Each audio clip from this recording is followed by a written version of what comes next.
pujian kepada Allah, jangan ikut kunutnya dia. Tapi kalau dia sujud, wajib ikut, karena kita bermakmum dengan imam. Nggak boleh kita menyalahi imam.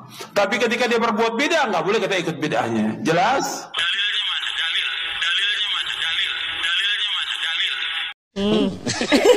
Kok pintermu keblinger toh?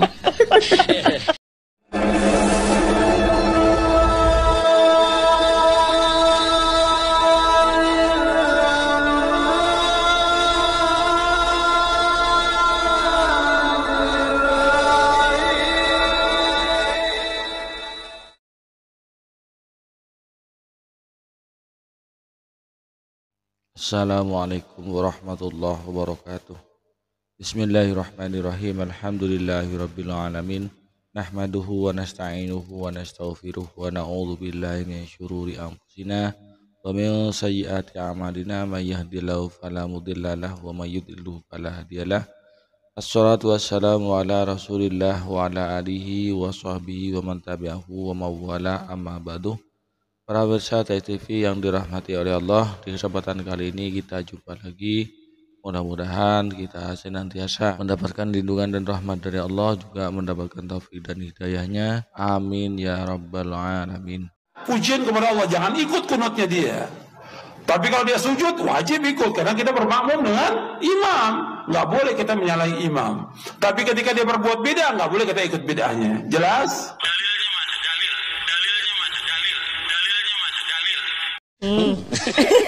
Kok pintermu keblinger toh?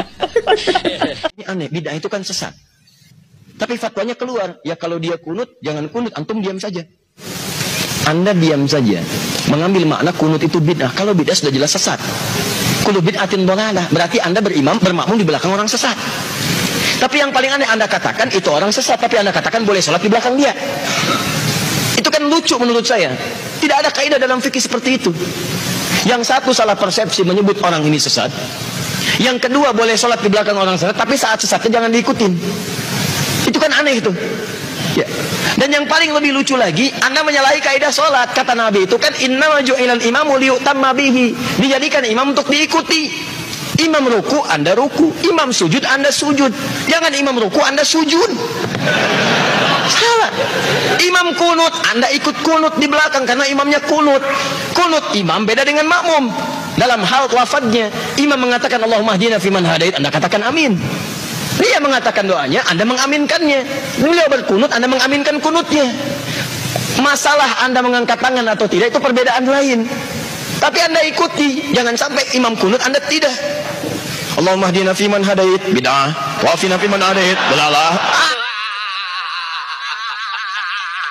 Ini dari sahabat bertanya, wahai ayahku, engkau pernah sholat di belakang Abu Bakar, di belakang Rasulullah SAW, Abu Bakar, Umar, Uthman, Ali, apakah mereka kunut subuh? Dijawab oleh bapaknya, ai bunayya muhdatsun, wahai anakku, kunut subuh itu muhdath. Apa makna muhdath? Beda, bahkan lebih tegas lagi di Sunan Nasai dijelaskan, ai bunayya bid'atun, wahai anakku, kunut subuh itu bid'ah. Ya abati, duhai ayah, saya melihat sekelompok mereka melakukan kunut dalam subuhnya. Bagaimana pendapat ayah? Bid'ah. Maksud bid'ah di situ bukan menyalahkan orang kunut, tapi maksudnya saya tidak pernah menyaksikannya saat saya bersama Nabi. Saya jaga amalan saya seperti saya lihat dari Nabi. Mungkin mereka melihat yang berbeda, tapi saya takut karena yang saya lihat itu yang ini. Sekarang pertanyaan saya, apakah semua saat Nabi menyampaikan tausiahnya semua sahabat ada di situ? Belum tentu. Nabi di Madinah, yang di Madinah melihat Nabi, yang di Badar tidak. Nabi ke Uhud, yang di Uhud melihat Nabi, yang di Badar tidak. Mustahil Nabi ke Badar, semua orang Madinah ke Badar, kosong Madinah. Mustahil. Makanya kadang-kadang ada ayat turun di tempat ini, yang ini belum mengetahui. Ada hadis disampaikan di sini, yang ini belum paham. Nah, yang melihat di sini itu akan mengamalkan apa yang dilihat. Yang dilihat di sini itu mengamalkan apa yang dilihat. Makanya dalam kasus kunut ada yang mengatakan bid'ah, bukan bid'ah maksudnya. Kemudian, maaf, menilai bahwa perbuatan itu menyimpang dari ketentuan agama, bukan. Maksud dalam hadis ini adalah saya tidak pernah melihat itu sejak saya sholat di belakang Nabi. Makanya kalimat turunannya di hadis An-Nasai, saya sholat di belakang Abu Bakar, saya sholat di belakang Umar, saya sholat di belakang kemudian Utsman, saya sholat di belakang Ali, sebelumnya sholat di belakang Nabi, tapi mereka tidak pernah berkunut.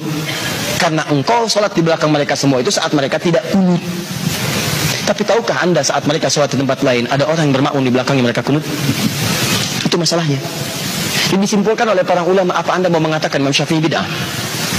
Wah, kan imam itu manusia, bisa aja salah. Kalau Imam Syafi'i salah, guru anda salah. Saya lebih baik memilih Imam Syafi'i. Bapak Ibu besar yang dirahmati Allah, sangat gamblang ya jawaban dari Ustadz Adi Hidayat tentang kunut. Dibentuk betul sekali ya.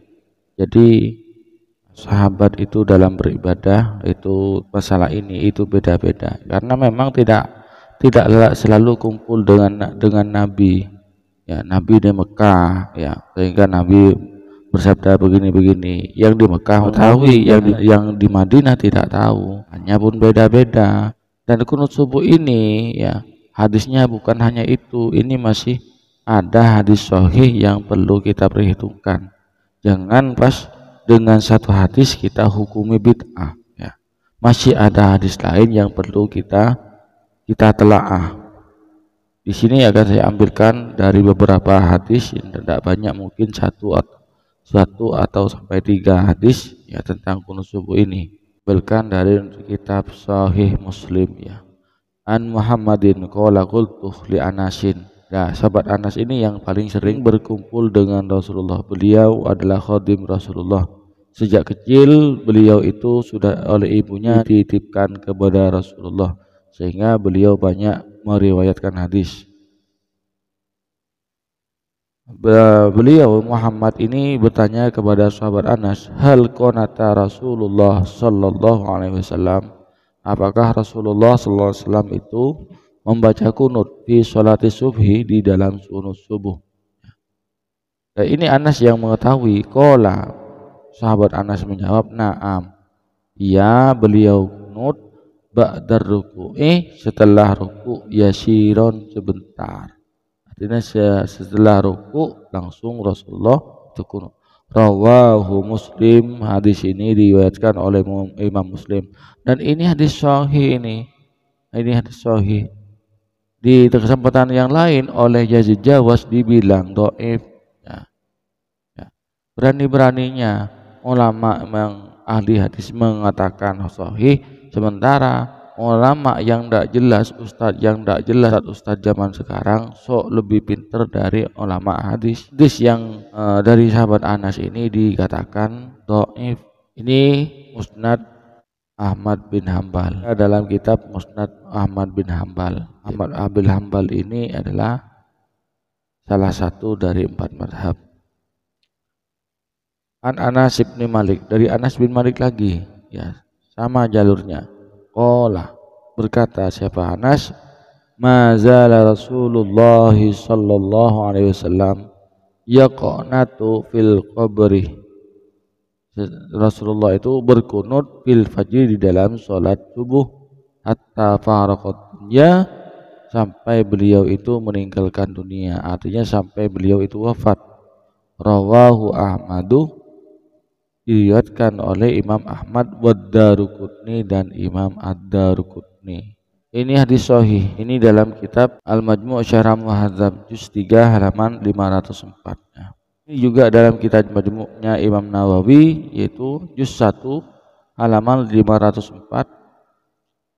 Mazhabuna annahu yustahabbu al-qunutu fiha, disunatkan membaca kunut di dalam sholat, syawaun, sama saja, nazalat nazilatun, ada sesuatu yang terjadi, ada musibah yang turun, amlam tamzil, atau tidak ada musibah yang turun. Wa bihadza qala aksarus salaf, berkata siapa sebagian kebanyakan dari ulama salaf, waman ba'dahum, dan orang setelahnya, au aksara minhum, atau lebih banyak dari mereka, memang qala bihi, dan sebagian orang yang mengatakannya, Abu Bakr As-Siddiq, yaitu Abu Bakar As-Siddiq, wa Umar bin Khattab, dan Umar bin Khattab, wa Utsman bin Affan, wa Aliun wa Ibnu Abbas, wal Barra wa Ibnu Azib radhiyallahu anhu. Ini tentang kunut subuh ya.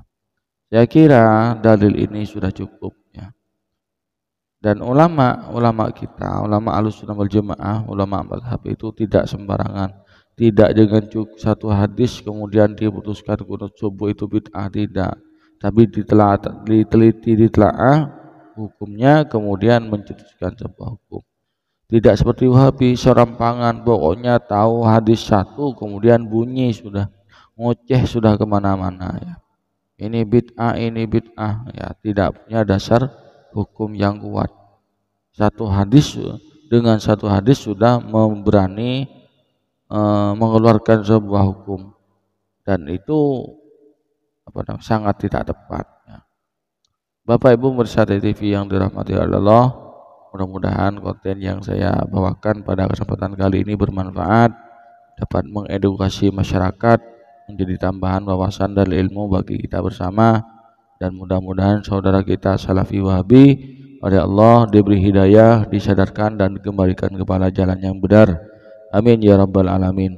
Bapak Ibu pemirsa TV yang dirahmati Allah, mudah-mudahan video yang kami sajikan, video kami yang kami bawakan, kami persembahkan untuk para besar kalian itu bermanfaat, bisa menjadikan tambahan wawasan, bisa menginspirasi. Itu betul-betul berhati-hati agar tidak terpengaruh dengan pemahaman-pemahaman sesat, pemikiran-pemikiran liar, terutama dari akidah-akidah yang menyimpang, akidah-akidah yang melenceng dari paham-paham radikal. Hanya inilah yang dapat kami sampaikan di kesempatan kali ini. Kurang lebihnya mohon maaf. Assalamualaikum warahmatullahi wabarakatuh.